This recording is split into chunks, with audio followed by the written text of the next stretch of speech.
All right, here we're going to take a look at the South Carolina SIT annual form. For Pennsylvania is a little bit different. They have an annual reconciliation that's all it does.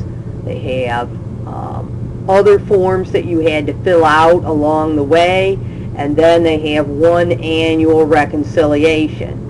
South Carolina has, their form is two parts.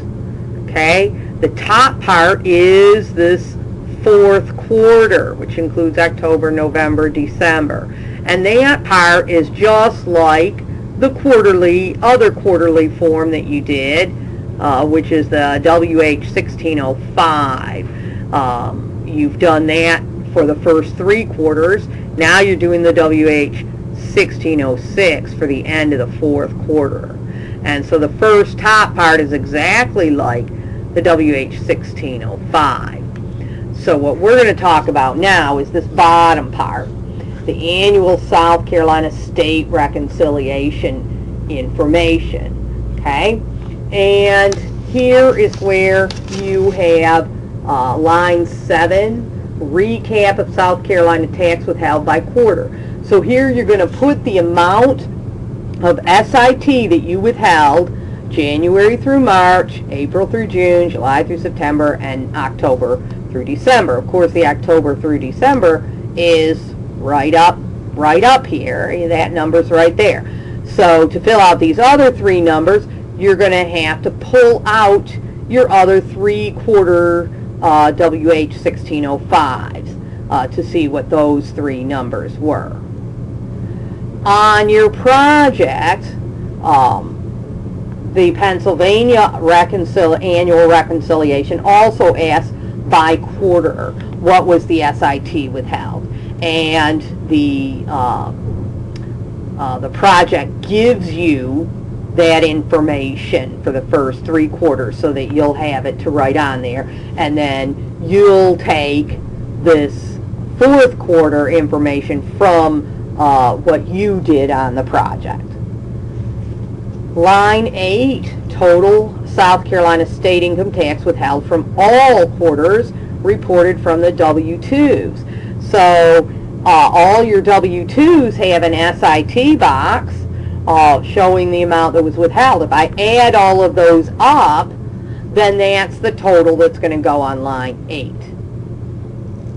Okay, the W-2Gs, these are government-related W-2s. You're probably not going to have those unless you work for a place that has like lottery or something, and they gambling will also have a W-2G on it, and if any state income tax was withheld, that would be on that W-2. Here's 1099s. These are what you give to independent contractors that work for your company at least $600 worth, and they're unincorporated.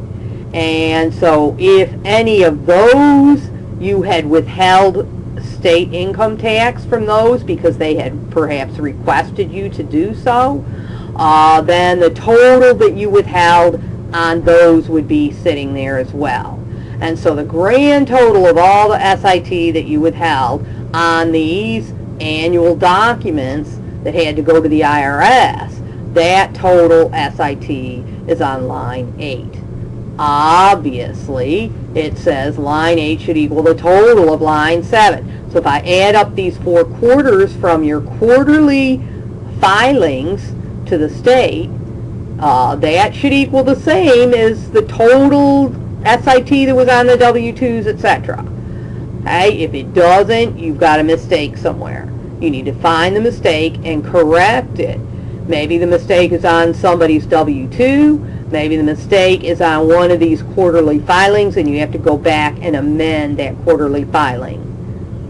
Now, W-2s, if they need to be corrected, you can usually correct them without it being too much trouble if you find the error before the end of February, because you give the employee the W-2 at the end of January, and you send the copy the red copy of the W-2s to Social Security Administration at the end of February.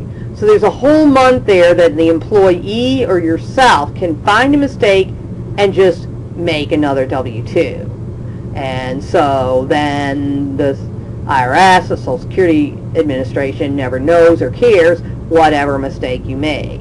Okay, but if you find the mistake after you already sent the W-2s to the Social Security Administration, maybe the error is not found until March or something, then you would have to do a corrected W-2, a corrected W-3, if that's where the error of SIT is.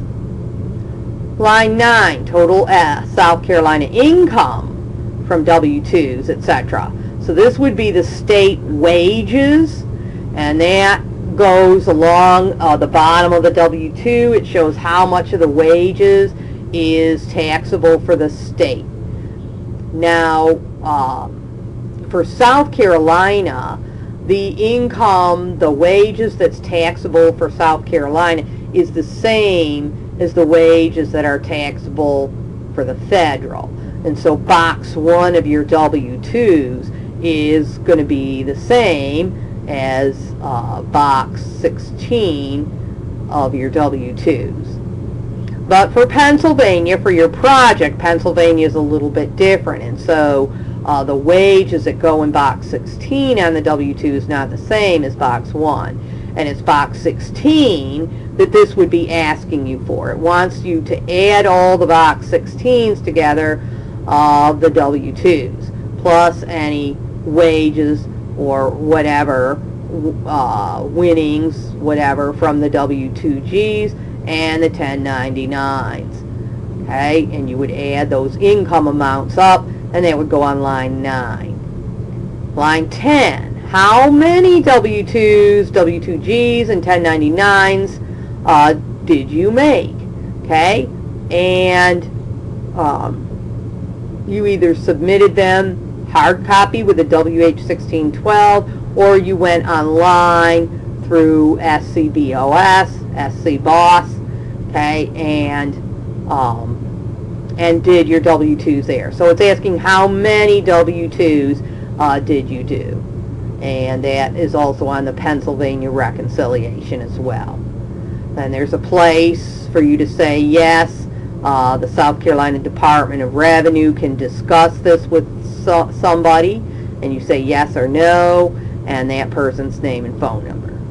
Then the signature, again, you're going to want somebody, generally the president of the company, who's going to sign.